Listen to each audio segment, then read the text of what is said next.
Welcome to Thoughts. I'm your host, Josie James. This is episode 28, and of course, currently we're going to be talking about something unusual and something we haven't touched on yet. It's called suicide.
Okay, this is Josie James, and as a brief update, me and Joe are currently working. We're going to be saving up to get the laptop fixed so we can get back to work and get the Kickstarter programs then started and keep going from there.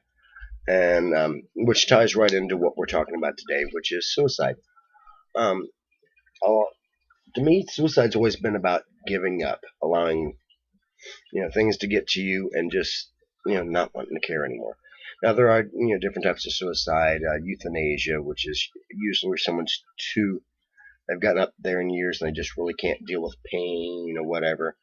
Or sometimes someone's just going through and they just want to go, and you really can't blame them. They're in too much pain.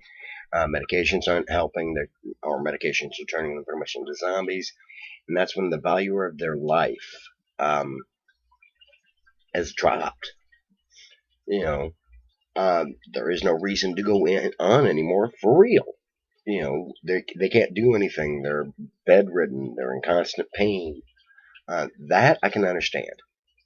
Okay, but when someone just be killing themselves because of things that have happened, it confuses me, especially when you've got into the younger. I know, as most of you know, of course, I'm a big time homo. And unfortunately, suicide rates are also very high among young gay youth because of religious tortures, bullying, things like that. And to me, it's quite mind-boggling. Because there aren't enough people out there giving them the message that yes, I know it's rough right now, but it will get better. There's been a whole video campaign done on that. On it will get better.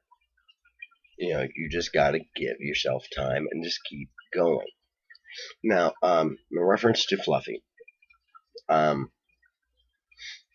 very decent guy.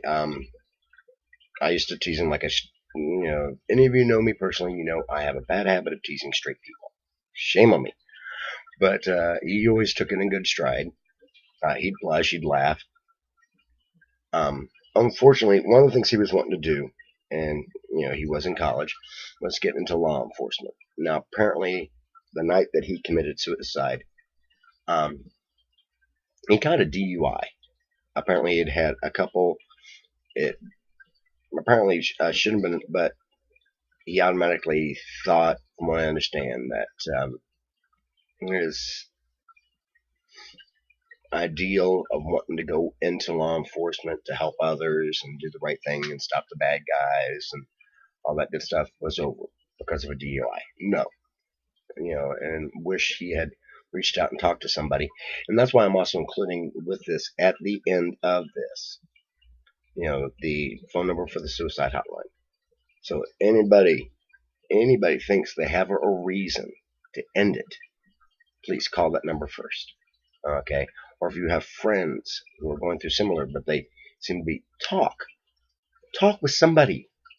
Okay, it's not worth ending your life over. It really isn't. Okay. Now, some of the main causes of suicide from my research seems to be things like depression, of course, which is the main cause, and then outside causes. And unfortunately, in some cases, medication that's prescribed for depression actually creates suicidal tendencies. Which has me going. Why are they prescribing something for depression that's creating suicidal tendencies? And I think that might have been part of it. As far as with Fluffy goes, I don't know the entire situation. I can't read his mind. Of course, he's gone on, and I never got the chance to talk to him about what was going on. I do know him and his girlfriend had just broken up prior, so I think it was a bunch of little things that just piled up. Okay, which is usually what usually happens.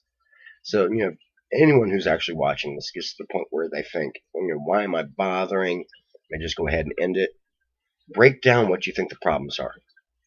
Take a look, and you probably find that, together, it's a mass. It's huge. It's, oh! But do you break it down? It's just a bunch of little stuff. Okay. As I'm not going to keep this episode very long, but as I said, this is something people really need to think about. And if you know someone that you suspect is suicidal, and the signs will be there. And if you need to, call the number as well. Say, hey, I think this friend might be suicidal. They've been doing this, this, and this. Or they seem to be more withdrawn. They're not talking to people. They're giving stuff away. That's a big sign. If they start giving away stuff that they've treasured, unless they're like, not giving away, but having to sell it, because they need money to take care of something else, and that's Okay, but if they're just giving stuff away to be giving it away, oh, here's my treasured comic book collection. Here's my treasured record collection. Here's my treasured vintage,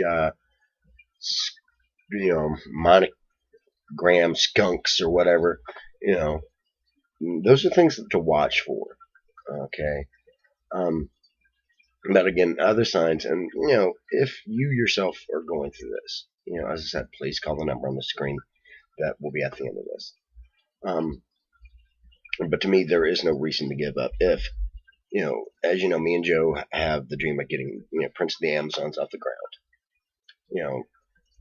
Anybody else would have been like, well, the laptop's trashed. It's going to cost a fortune to get it fixed. Give up.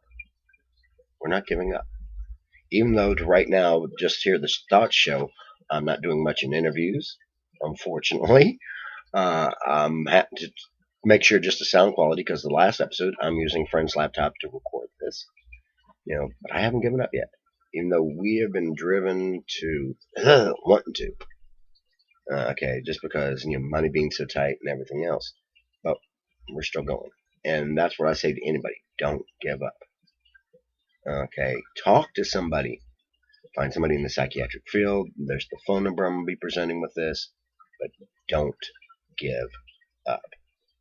Okay, that's it. In cases of things like euthanasia, where it's someone who's in a lot of pain and there's not going to be any cure for like 10 or 20 years, and they just can't deal with the pain anymore. I can understand that. Not one doctor, I keep wanting to say Kevorkian. I understand what he was trying to do, even though it was illegal. I think it should be by a case-by-case study, because a lot of the patients that he was assisting, that he was telling them, here's how you do it, I can understand that. I think a lot of people can. I think that's why Dr. Kevorkian, they really couldn't try him by a jury of peers, because they've been like, please, the people were in pain.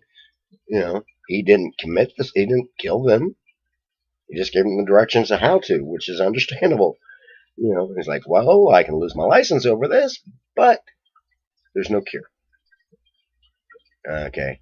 So, as I said, trying to look at both sides of the issue on this. But in all honesty, if you feel that your life is gotten so bad that you'd be better off dead, 1, change your circumstances.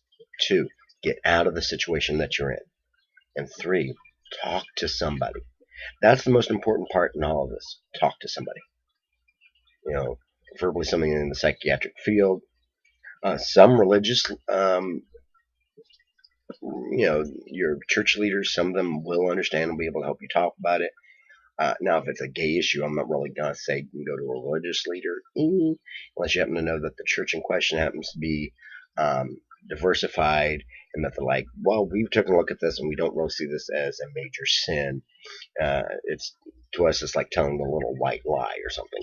It really does depend upon the religion, but in all honesty, I do recommend getting a hold of someone in the psychiatric field, and preferably something. But also the phone number. That phone number is so important, for the suicide hotline. So I'm gonna go ahead and end this. Like I said, this is just a brief talk about suicide, and when I get the chance to, I'll probably be covering this again in a future episode when I can make arrangements for interviews, things like that. So this is Josie James saying, take a look at both sides of an issue, no matter what it is, and decide for yourself. And don't let some big mouth, including me, tell you how you're supposed to think about this. This is Josie James saying, have a good day.